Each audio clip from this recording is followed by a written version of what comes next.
Well, the girls are having a good time, flopping, flapping, doing their thing. And I built this little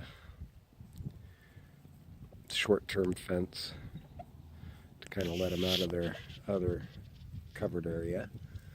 I figure if I'm out here supervising, let them out for a couple hours and forage. It'll be good for them. I'm gonna build a bigger fence later, but for now, this will kind of get them in the mood to forage and free range. And oh yeah, they're just having a blast right now. Alejandro's doing his thing, telling us he's in charge. And that one over there, that one's kiwi, and this white one is sweet pea. And let's see here. We got Kylo Hen. Let's see where she's at. She's the biggest of the black ones. I think that's her. Yeah, that's her right there. She's got the biggest eyes too. That's Kylo Hen. And over there's Limp Bizkit. Thing about Limp Bizkit, story about Limp Bizkit, is when she was a chick, all the other chicks would try to get, when you go to pick them up, they'd try to get away, but Limp Bizkit would just go limp. And she'd have her little legs just hanging down, she's like totally like, what's up? So that's how she got her name.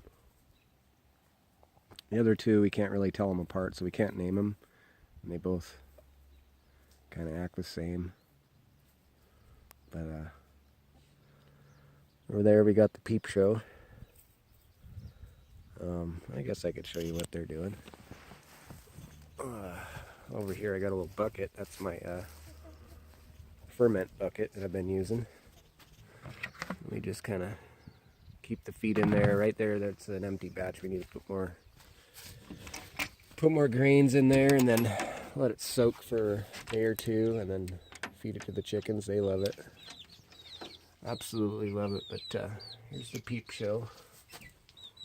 We put the littlers with the biggers, and the biggers are actually being really nice and sharing and caring, and especially that Americana, that gray one right there. She jumped. We had a little box in here and we had them separated, but the top was open to let the heat and air and all that in and out and whatnot. And one of the Hampshires and the Americana, the gray one there, jumped up on the side of the rim and would just look down at them. And we were worried about it for a while, but one day we came in here and looked, and the two of them were in there laying down with the little birds.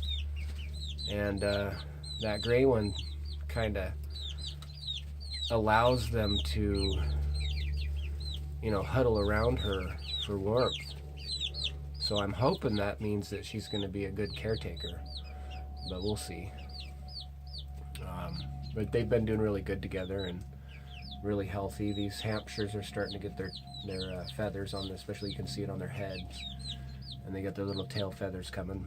I figure another week or two, and then we'll start letting them roam with the other big birds. They're going to be picked on at first, but that's what happens. They got to establish their pecking order. So, and the big girls are going to definitely tell them that they're going to be the last ones to eat, and that's fine. But I think they'll be big enough that they can fend for themselves about 6 weeks, and once they're fully feathered. But the one thing I've noticed about these Hampshires is they really got some long legs, really long legs. And I don't know, maybe that's just me, and I'm forgetting how long legs chicks have, but really big feet. And I don't know. Pretty birds, and this, I think this is the one that was jumping up on the side because she's seems to be the most fearless. But they're good birds so far. We're really happy with these Hampshires and the Kookamarans, which are the little itty bitties. We've been dealing with Americana / Easter eggers. We're not really sure what they are, but that's what they're marketed as. So, but they're good birds too. But in the winter, we notice their egg production drops off, unlike the Australorps, who will keep going. But yeah, so that's the peep show. It's about time to clean this, but it's been this little brooder box has been working really well. I'm just really happy about it, because where it needs to be warm, it's warm, and where it needs to be cool, it's cool, and it's big enough. And I think that it actually helps them feather a little bit more.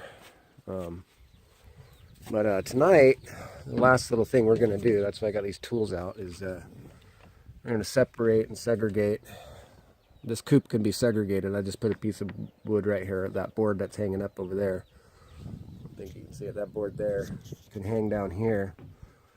And then I've got a door that goes in between there, so I can close off that hatch there, or door, whatever, and put those little birds in this side.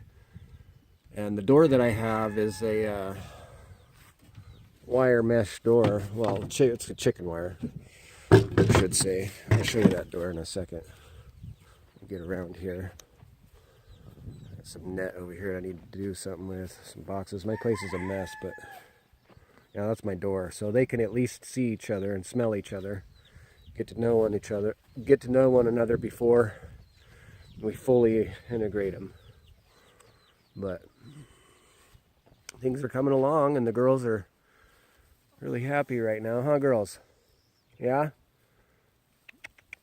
Yep. He's going to come over here and tell me that he's in charge, but he's not. But anyways, guys, another day at the farm. Subscribe to future updates, and we will keep uploading them, and you'll get notifications, especially if you hit the bell next to subscribe button. So once again, thanks for watching.